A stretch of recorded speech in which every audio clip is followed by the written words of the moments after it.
Honorable Deputy Minister, first of all, convey our message to the Minister that next time we want him. We know you are very competent. I mean, we've been in Parliament for almost together for more than 12 years, so I know how competent you are.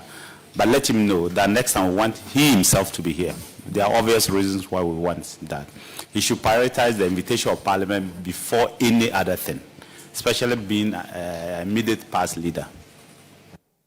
Honorable Chair, I will convey, but as you know, and as you said, the Minister is a former leader in the House. He's been one of the long-standing members of Parliament in good standing. And he doesn't joke. He doesn't joke with matters to do with Parliament. And if not for the gravity of the other assignment that he had to execute, he would have been here. And yes, for the sake of the records, as Honorable Chair is aware, government through the President had announced a program aimed at bringing the double track aspect of the free senior school policy to an end, and also upgrading some of our category C schools to B and some B to A, and then expanding some of the existing A schools. This is being supported by the World Bank, and so there was an agent meeting that he had to attend as part of the processes to move the plan forward. So that is why he's not here, for very legitimate reasons, Honorable Chair. Thank you very much. So let's go on. You saw that, let me state that if it's see children throwing stones at a mango tree, it's only that it's ripe. If it's not ripe, no child will do that. You know, in those days, you know, in the north, we'll be throwing stones over the wall to get a mango. So if you see them making comments, be rest assured, if you are doing a good job, they'll throw stones at you. So you will see those comments. So we'll go straight to the question. On 27th of November 2025,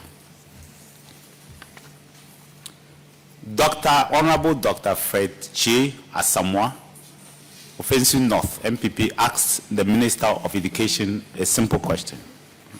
And Honorable Deputy Minister, let me read the question to you.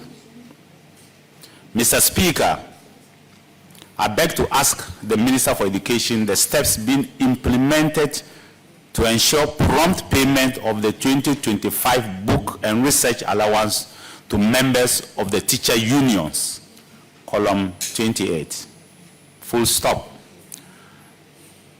You did give an assurance that with GTEC, you have instituted clear measures to ensure the prompt payment of the allowances to eligible members of the teacher unions in public tertiary institutions.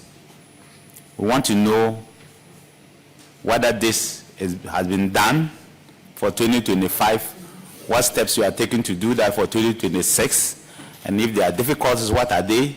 If there are no difficulties, we'll pat you at the back. Honorable Deputy Minister, so take it up. Your teachers are listening to you clearly and carefully. Thank you. Grateful, Honorable Chair. Honorable Chair, as you know, I'm a teacher myself in my previous endeavors. Honorable Chair, we are very much aware of the reasons why you have invited us here this morning. As you indicated, it had to do with some responses conveyed to honorable members by the Minister sometime in November last year. Indeed, the Minister did assure that the matter to do with a delay in the payment of the book and research allowance to senior members of our tertiary institutions will be addressed. I think the second issue also had to do with a delay in the completion of a school project. My understanding is that we have given some information to members of the committee. Just stick to the first question, the book and research allowance first. We'll come to the second one. Very well. Honorable Chair, as members may be aware, the book and research allowance is a financial provision that is paid annually to both academic and non-academic staff, senior members, largely in our tertiary institutions. We have the head of the agency responsible for the tertiary sector of our system here, and I would invite the Director General of GTech to wade in, and if and when necessary, I would chip in as well, with your indulgence. Thank you. Go ahead. Chairman, thank you, sir. I think the question as presented had to do with some arrears. As you are aware, Chairman, the colleges of education were migrated to the university system. We paid the 2024-2025 academic year for all the colleges and the universities. What was left was some 41 million for the colleges of education for the 2023-2024 academic year. I can say on authority that that has been paid. So as we speak, the teachers are back to the classroom and there's harmony. In terms of how we are going to make sure that it is more or less perfected moving forward, I think we will try as much as possible to collect the data as quickly as possible and get payment done. So I can say on authority that 2023-2024 has been paid, 2024-2025 has been paid. The next one is 2025-2026 academic year, which we are in now, and that we pay this year. Thank you, sir. You said that 2024/2025 was released. When was it released? 2024-2025 was released somewhere last year. I don't know the exact dates, but as I indicated, the colleges of education were migrated to the university salary structure. And with that migration, what it meant was that they needed to be paid just as their colleagues at the university.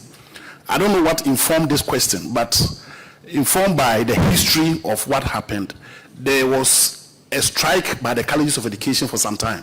And that had to do with their 2023-2024 arrears informed by an MLC ruling. And as I said, it was about 41 million, and that has been paid, and they are back in class. Thank you, sir.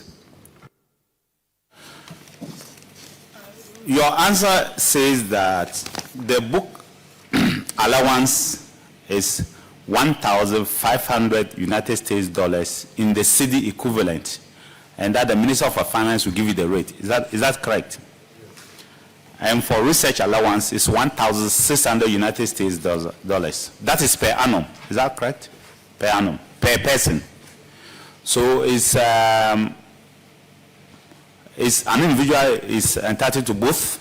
Is that correct? So for teaching faculty, an individual is entitled to both. That is about $3,100 cedi equivalent. The people who get the book allowance are the non-teaching. That is the GAWA. And in fact, this is one of the reasons why the colleges of education opted to be paid or placed as their colleagues at the university. So they are being paid $3,100 equivalent per year. Thank you, sir. If what you are saying, I just want to be clear. What you are saying to the public is that if you are a teaching staff, that's what we call lecturers. Is that right? Both at the universities and at the colleges of education, you are entitled to both. That is the book allowance and the research allowance. The current rate is $3,100. Is that right? And you are paid for all of them. Exactly, sir. And the non-teaching staff are only entitled to book allowance. Is that right? Yes, sir. You have also paid that one. Yes, sir. So essentially for 2024-25, you don't owe anybody. We don't owe anybody. And 2023-2024, which was the issue of contention that got the CTAC people to go on strike, which I believe informed Dr. Samuel's question, has also been paid, 41 million. Thank you, sir. So there was some back payment of some 2023-24. Exactly. It amounted to some 43 million 41 cedis. million. Is it dollars or cedis? Cedis. cedis. Yes, sir. And that has also been cleared. Yes, sir. So essentially, as far as you are concerned, 2023, 24, 24, 25, it's all been cleared. As far as I'm concerned, there's no problem at all. Okay. Thank you. Colleagues, please. Thank you very much. So can you tell us that in 2026, at what month would you be able to pay this allowance? So normally the allowances are paid at the end of the academic year, beginning of the academic year.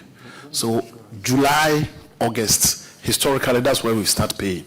So by June, July, if we don't get a rate, you hear UTAC start making noise.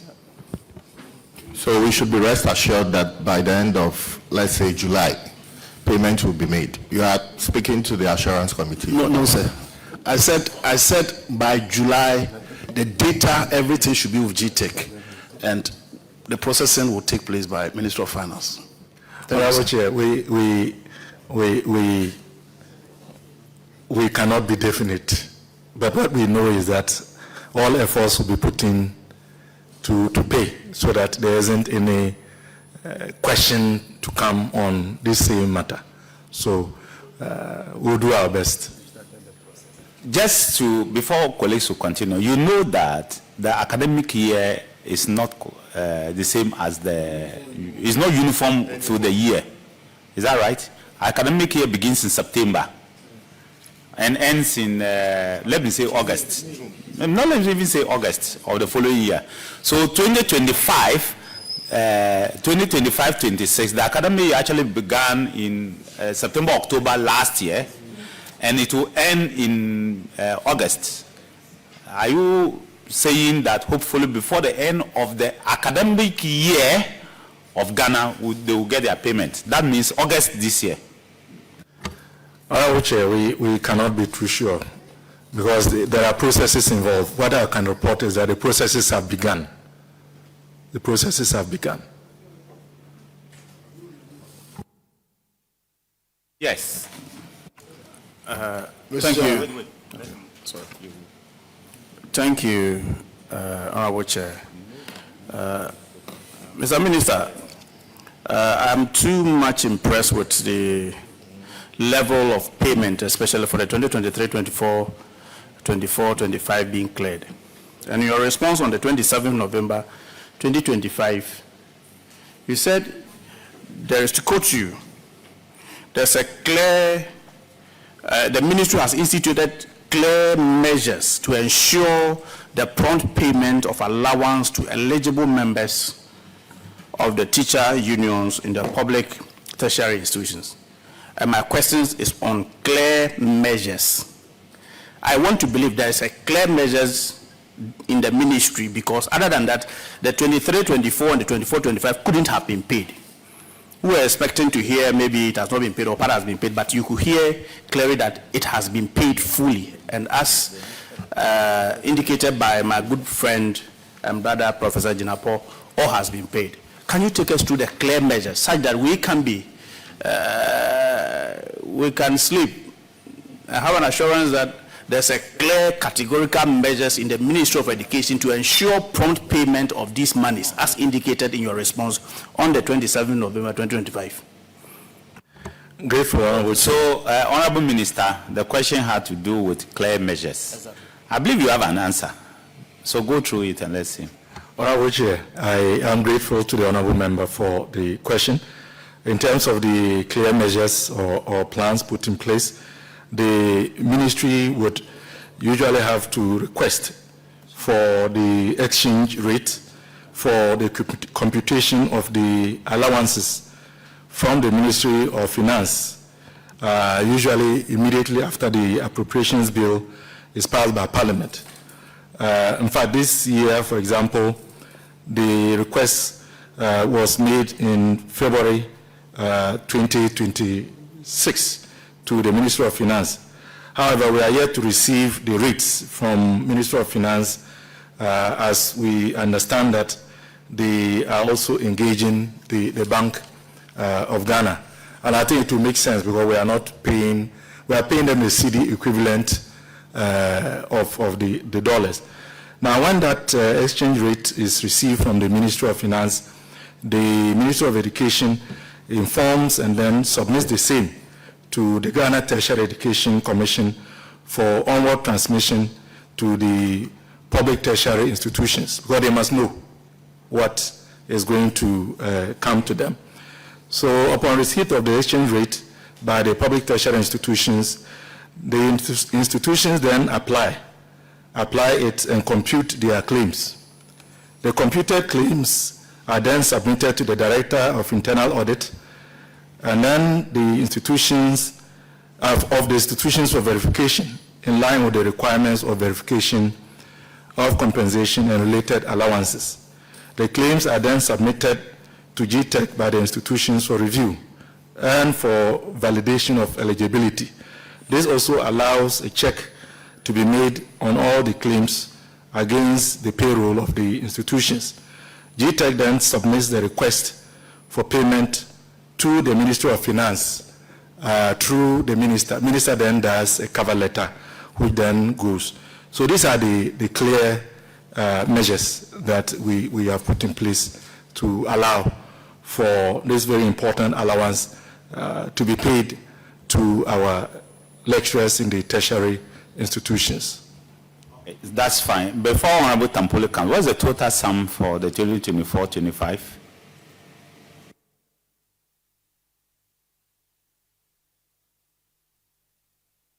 Yeah, 2024-25 is 610,550,637 Ghana cedis, 59 pesos. What's the total number of people?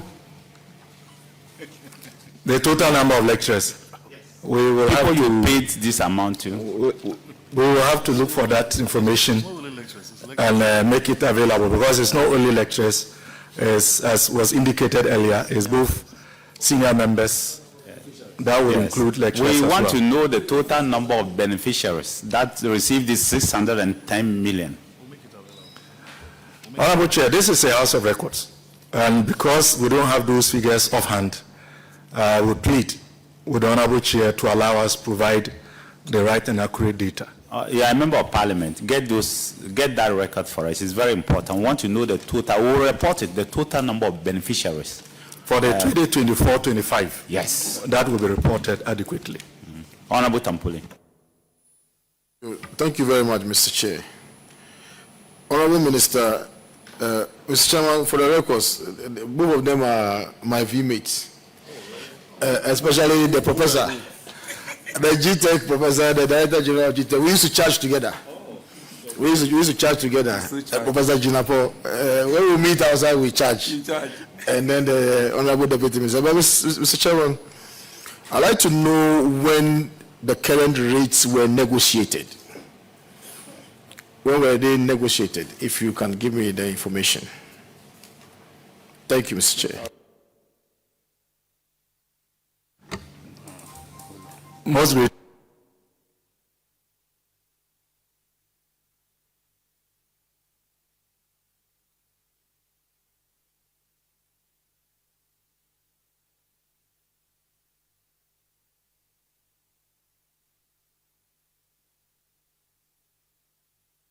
Honorable Chair, let me invite the Director General of GTEC to respond. So, Honorable Chair, as my minister indicated, the exchange rate is determined by the Bank of Ghana. And mostly, I think it's a computation of an average of rates. Because normally when they give the rates, it doesn't normally reflect the rate as at that time. So they will give us the rates, then we communicate to the institutions that this is the rate that is given, and they should use it to compute. And it will interest you to know that even as at the time that the money is hitting the account of the recipient, the rate may be different. So if you ask me how the rate is calculated, I wouldn't be able to speak to it. Thank you, sir. Thank you, Mr. Chair. Maybe I have to rephrase. So like the $1,500 is locked in, it's cast in concrete. And how long has that figure, been applied? So the $1,500 was negotiated somewhere in 2023 between UTAG and government. Initially, the rate was pegged in cedis. And UTAC said because of the volatility of the cedi relative to the dollar, let's peg it at what? The dollar. So government agreed. So today, if the dollar to cedi is 1:1, they will be paid 1. If it is 17, they'll be paid 70. But as I indicated, it's the Bank of the Ministry of Finance that determines the rate. Thank you, sir. Thank you, Mr. Chair. So I have 2 follow-up questions. First is, are you aware, for instance, that the economic indicators at the time that the amount was agreed upon are not necessarily the same now? And if, for instance, UTAG members raise questions about electricity rates that have gone up to over 50%, about 58%, water rates have gone up to over 20%, and only this morning, fuel prices have gone up to astronomical levels. So these are things that you must have regard for. All right, so you may pay the amount and then tell you, low, this amount has been eroded by our bottom line. Our bottom line is that the crack at the end of the day is that this amount is negligible. So are you able to, respond almost immediately to the economic realities that, that are facing them if they raise them? Thank you, Mr. Chair. Grateful, Mr. Chair. Yes, Honorable Minister. Honorable Chair, the Honorable Member's question is very tempting, but I will try to keep it short and avoid its intricacies and intended outcome. Honorable Chair, the rates for the book and research allowance are designated in dollars rightly because of the volatility in our cedi. And as a former lecturer who has benefited from this allowance myself, I can tell you the reason why UTAG at the time thought that it should be denominated in dollars is because we procure most of our books and research material from external sources. And because those subscriptions are usually done in dollars, we felt that having the book and research allowance paid to us in the dollar equivalent would insulate lecturers from the ups and downs, disparities in the city. So for a short answer, for the same reasons that the honorable member asked his question, is the same reason why the rate is designated in dollars. So the answer is in the question itself. I'm grateful. Yes, so honorable members, we'll go to the last question. The minister has assured us that all payments have been made to everybody. All beneficiaries have received their allowances, even including the CTAC people who went on strike because of the 2023-2024 allowances, which they rightly felt was, yes, it's been resolved. I hope that we don't hear counter arguments because you are on oath. So we'll go to the last question, Honorable Minister. The last question was asked by Honorable Collins Adumako Mensah, if he just Kwabre North MPP member. And his question was also a very simple question. I beg to ask the Minister for Education when the Get Fund sponsored classroom block at St. Michael's Senior High School at Ahinko will be completed, column 32. The Minister says that it's committed to completing the ongoing project. Accordingly, the Get Fund formula provides for the allocation of fund and that. But you assure the House that the Ministry is committed to completing the ongoing project, especially that particular one. We want to know what are your comments about this? Grateful, Honorable Chair. Honorable Chair, in this 2026 Get Fund formula that the House passed not long ago, an allocation of 500 million Ghana cedis was made for the completion of ongoing projects in our senior high schools. Mr. Chair, prior to that, the GET Fund and the ministry were in touch with the supervising regional consultant, and indeed we received validated cost to complete ongoing projects generally stalled, because we know there are many. This is among many others. The ministry has since received financial clearance amounting to 243,579 Ghana cedis, 211 and 73 pesos, representing the first batch of 145 number senior high school projects for completion in this year. So the selected projects clearly would be submitted to the entity tender committee of the ministry for contracts to be amended accordingly. According to the information available, the contract amendment for the construction of this particular 12-unit classroom block at Ahinkro will be part of the second batch of validated projects to be completed following the clearance, financial clearance from GET Fund. So yes, what the minister has assured would be done. Thank you, colleagues. So this is a constituency-specific question.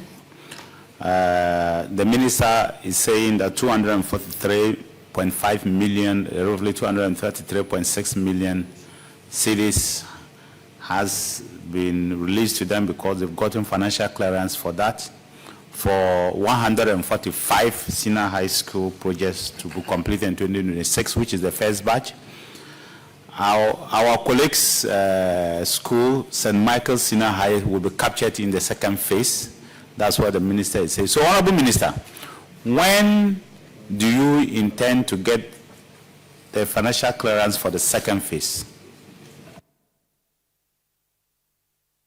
No, when do you expect the financial clearance for the second phase? When do you expect?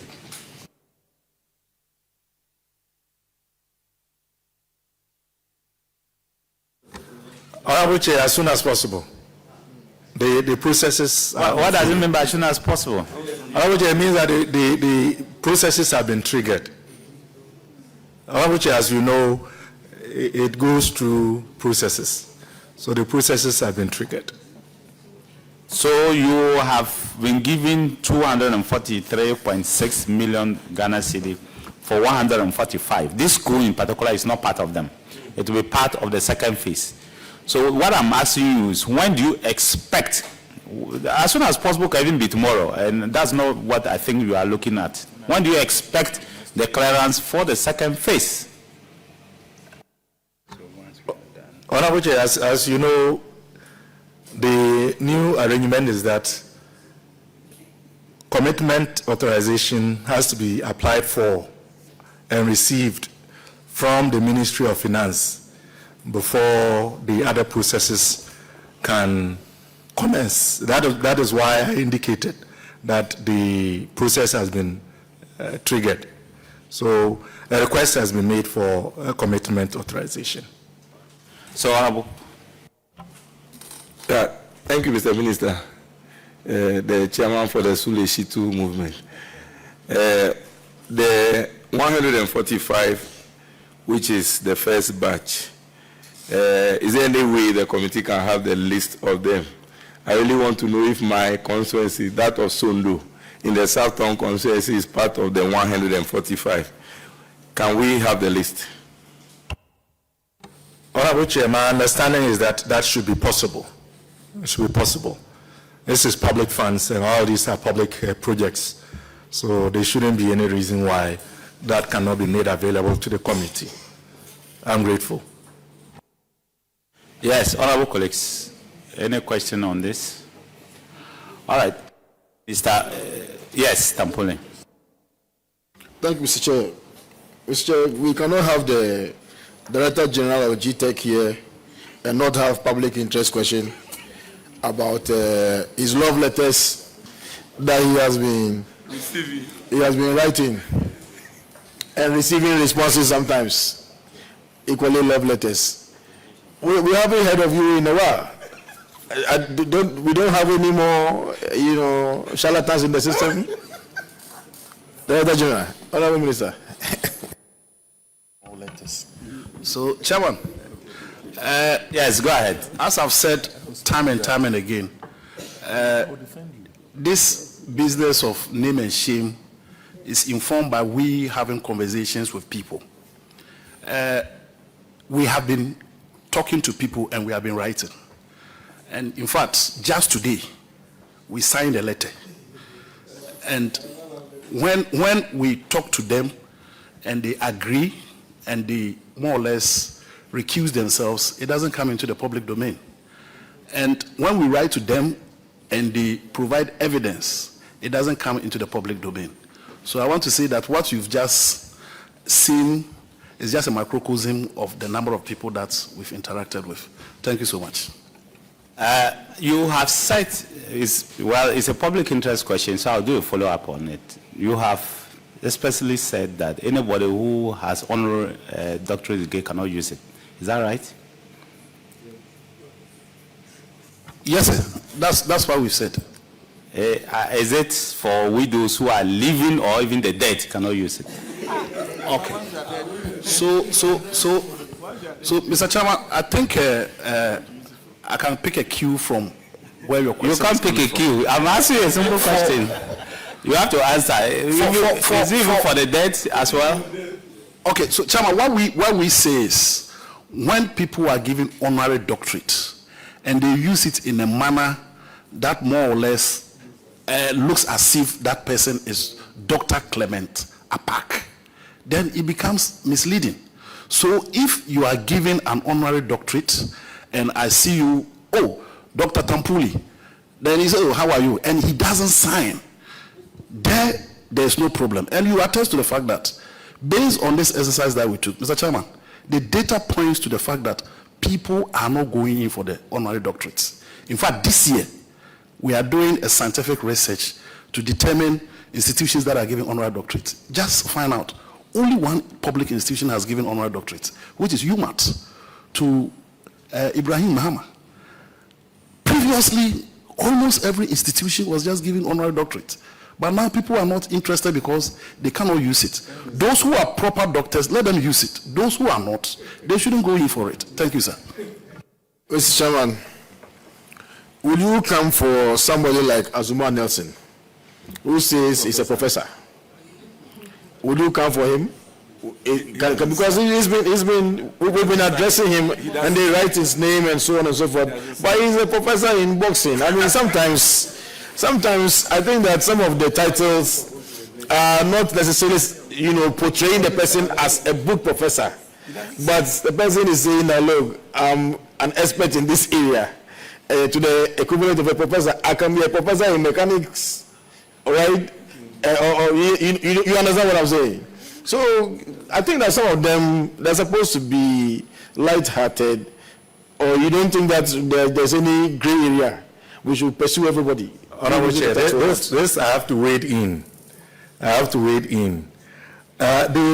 issue is not that persons who are given honorary degrees cannot use them. It's the context. If you don't sign it, if you don't insist at public gatherings that you should be addressed as a doctor or a professor, then there is no issue. But if you insist at every opportune time that you ought to be addressed as a doctor because you have an honorary degree, then there is a problem to that effect. Essentially, you are defrauding the public. It is a matter of insincerity. And honorable member, you see, those of us who have... Yeah, listen to you, just speak. Those of us who have legitimately earned our PhDs, we can tell you that it is no walk in the park. There is good reason why many of us are wearing glasses The hours of study and research and sleepless nights cannot be quantified. Many colleagues have lost their wives as a result of the many hours of research and being buried, and the books lost their partners, and their families are even in disarray. And so we take it very seriously, and we want to encourage everyone to earn it. If you want it, earn it. If you don't earn it, you don't have the right to insist that it should be assigned to you in the public space. So for Azuma Nelson, we all know he's a professor, and he demonstrated that when he taught that Australian a very good lesson. But I don't recall Azuma Nelson signing anywhere that he's professor, and I've never heard him insist, like others we know in public space, that address me as a doctor. So should we stop using the title doctor for maybe former heads of states who may not have earned it academically? Well, you will notice that just a few days ago, His Excellency the President was honored at a university in South Korea with an honorary doctorate. I've never heard him use it. He won't use it. And many of the other heads of state that you refer to, I've never heard them use it or insist that it should be used. So the issue has to do with what the beneficiary of the honorary degree seeks to do with that honorary title. And when you go beyond acceptable boundaries, that is where GTech comes in. Honorable Chair, we have a challenge in the world these days. We have situations where persons have procured some degrees online. It's not even honorary degrees. From some mushroom schools that don't even exist. And then they try to use that to hoodwink employers and other members of society. And Honorable Chair, you know that we are a society that values credentials.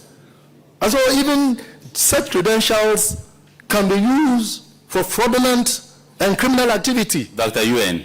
And Honorable Chair, Honorable, example. Honorable, I just answer a very straight question. I asked you a question because we all grew up knowing Dr. Kwame Nkrumah, every one of us. If we were to find out that he did not get it, it was an honorary degree, are you suggesting that we should take it off him?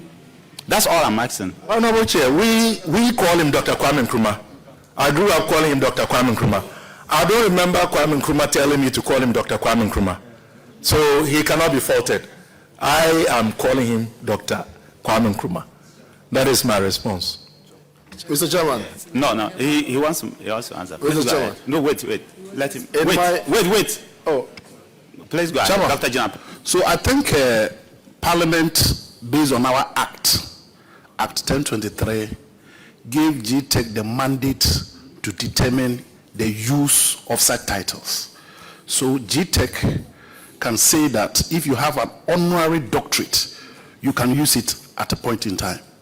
I say this because at the time that Kwame Nkrumah was given honorary doctorate, maybe nobody was even interested in finding out whether it was honorary or it was even proper for him to use it. What we are saying is that in this particular dispensation, there is a seeming abuse of the use of such titles to the extent that, as Honorable Tampuli said, people today are being given honorary professor. Honorary professor. We never knew about that. People today are given certificate that I have seen. You are awarded an academic degree, professor in. Meanwhile, it's a rank. So if President Mahama today is giving honorary doctorate and he says he's not going to use it, it is reflective of the dispensation that we find ourselves now. And Nkrumah then, maybe if he was alive today, he would say he wouldn't use it. So all we are saying is that if you are given honorary doctorate, do not use it. Thank you, sir. Thank you. Yes, Honorable Tampuli. Mr. Chairman, I think that this matter has been answered in our Constitution. Public interest. It has been answered in our Constitution. If you go to Article 107B, it says that laws passed by Parliament or any other institution cannot have retroactive effect. All right. Now, when this law was passed, I don't think that Dr. Nkrumah, was alive. You understand? And there are a lot more, and in fact, it doesn't apply only to Dr. Kwame Nkrumah. It should apply to any other person who had earned his honorary, title prior to the promulgation of the Acts. Because Article 107B says that you cannot pass laws that will take retrospective effects. And so we must be guided by this. So our laws are only prospective in nature and not retrospective. Listen, you will answer. So what the honorable member is suggesting is that if we go by the constitutional provision, everybody who has been calling himself doctor and professor should continue calling themselves doctor and professor. And new ones, no problem. But the old ones, they should continue calling themselves. Is that your case? Is that your stand? Honorable Chair, that will take a bit of research, but I believe they know themselves. What I can say is that the regulator takes this matter very seriously because it's truly of grave concern. And I know that the conversation we are confining it to honorary degrees, which is the case, but we are having serious challenges in the academic arena, as I was indicating earlier.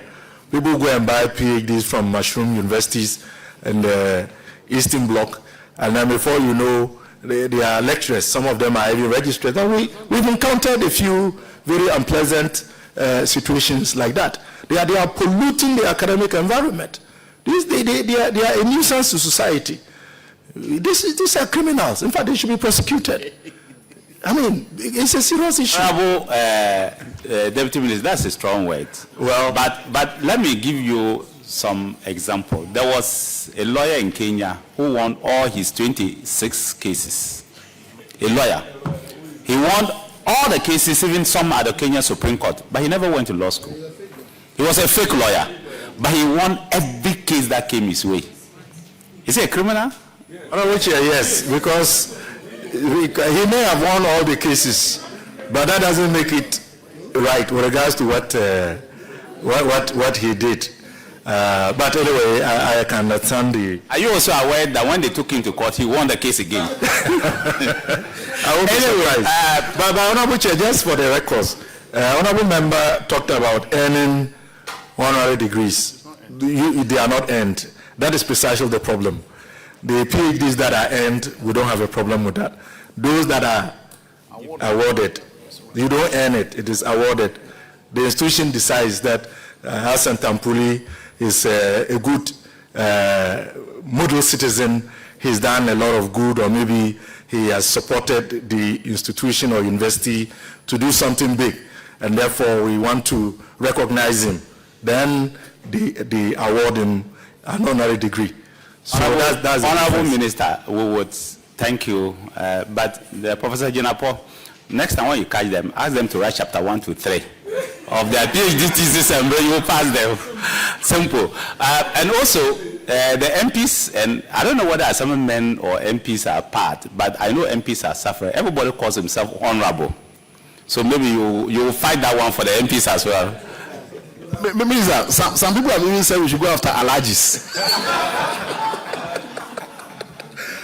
That one is outside our mandate. We only deal with academic titles. So honorable is not within our jurisdiction. Thank you, sir. Honorable Deputy Minister. Honorable Chair, in that case, we will have to also add the reverends and prophets and bishops. Because we will have to find out whether they truly have the credentials to take up those titles. But that's on a lighter note, Honorable Chair. Anyway, so we have a lot of professor, bishop, doctor, something all over in the country. Maybe we'll have to, but I think there's a good thing. We should allow people to earn titles. Otherwise, there will not be any motivation to sit and learn and then produce people who have earned PhD degrees. I mean, terminal degrees like a PhD, they should earn it. And not somebody will go and pay some 5,000. I think I was, in my 8 years as minister, I was offered 3 times to pay $5,000 and collect PhD. 3 different universities, and I rejected all of them. Because I didn't earn it. So why should I be calling myself doctor when I'm not? If I want it, I'll go to a classroom and learn. And then earn it. Otherwise, I'm not interested in going to pay $5,000 and pick up a PhD title, a doctor title, and then I'll be calling myself doctor. Then what is the motivation for my child to earn a PhD? Nothing. I think that I want to congratulate you on that. So, Honorable Minister. Yes. There's just a last bit I wanted to add, especially those who go on radio selling herbal medicines. No, seriously. And the old ladies and the old men, once they hear them, they believe that they are medical doctors. And they are lured into buying their medications. And it's a serious one. You are fighting the big fishes at this level. But what about those at the grass? Who control? Is it the Food and Drugs Board or whichever? Medical and Dental Council. They should go after these ones as well. Because seriously, that's my headache. They come to radio and Dr. this, Dr. that, Dr. this, Dr. Pania and all those other ones. So we'd have to chase after those as well. Honorable Chair, the honorable member has raised a matter of serious public concern. And I think he's right, because people are influenced by titles. I mean, when you hear Dr. So and so, Dr. So and so, the inclination is that this is somebody who knows what they are about, and the product they are selling is legitimate and has passed through the needed processes. However, I don't know whether this falls within the ambit of the ministry and GTech. But once we have put it in the public domain, I am sure the Food and Drugs Authority and perhaps the physicians, before you make a point, the qualification is medical and dental council. Yes. But the academic qualification, you have to, if it is an academic qualification, falls directly under GTech. Yes. If the university is awarding that, but otherwise, the professional certificate itself is only the medical and dental council that will look at it. If it's professional certificate, if he's claiming that our professional certificate, so please educate us on that, because it's a serious problem. It's a big problem for the people. Yes, please. Even more serious than those who are parading themselves. Yes, that. because it can lead to the death of a lot of people. The consequences. Yes, I agree. Director General GTech wants to chip in. So, Chairman, I think referencing the honorable members' concern about the herbal individuals, we've had calls to write to the administrator, or is it the registrar of the Herbal Institute? I mean, those that deals with that herbal, that he should not use the title doctor, even though he says he has a doctor of herbal medicine. He said, yes, we wrote to him and we met him and we said he shouldn't use it.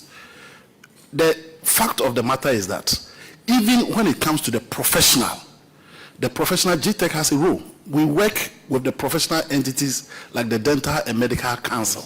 So we regulate the academic side and they regulate the professional side.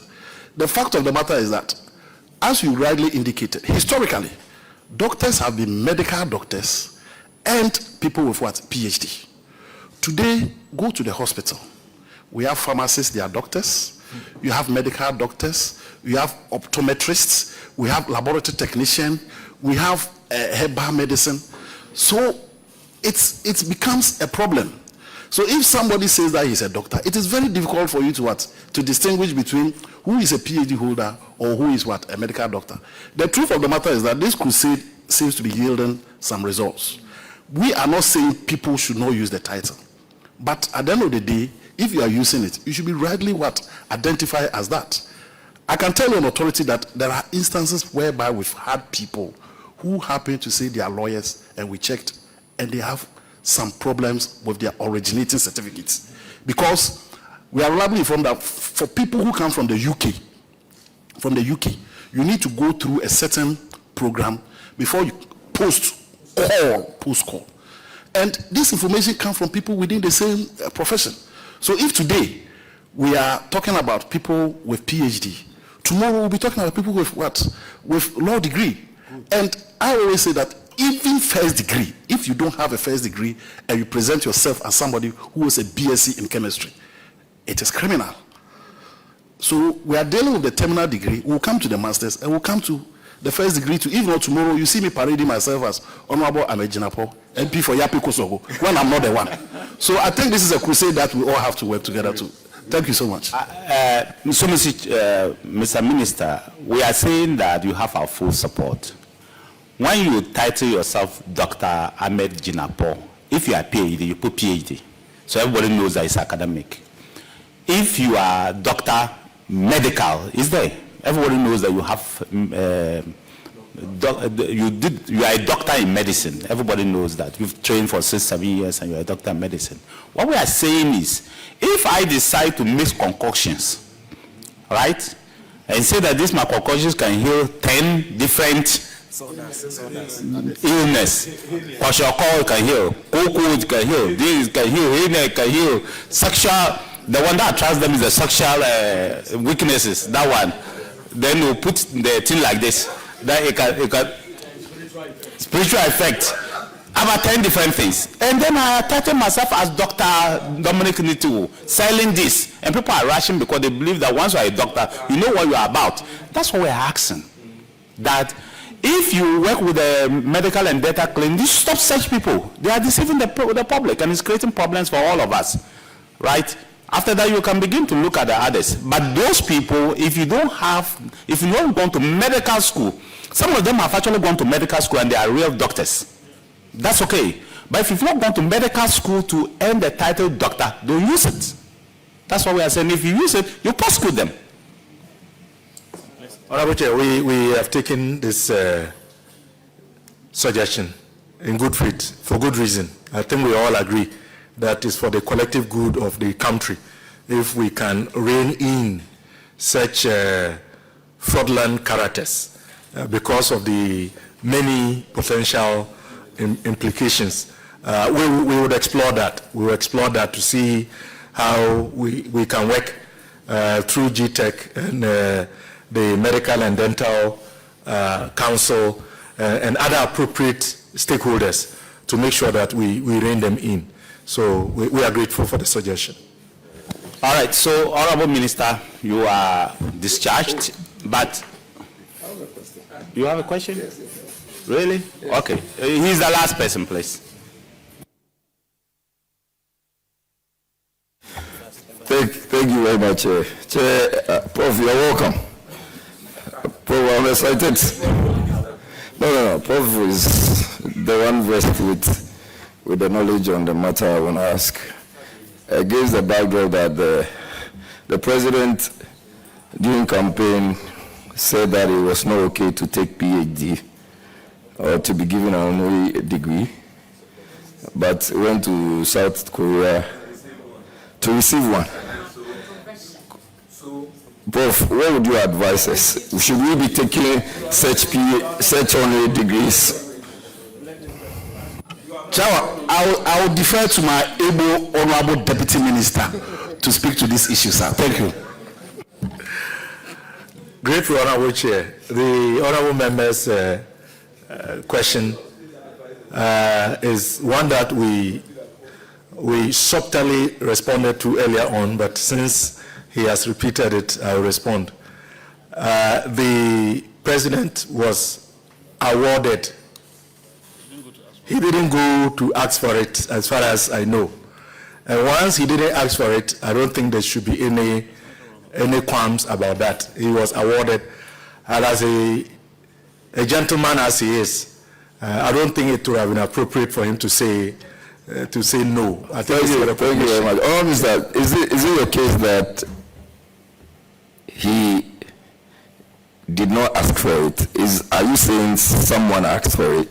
And did you know that the president said that the best thing to do is to take such honorary awards when you are no more in office? Well, this is not an award that was given to him by a Ghanaian institution of higher learning. And so I don't see why there should be any difficulty with regards to the president receiving. Remember that he is in Korea on official duties.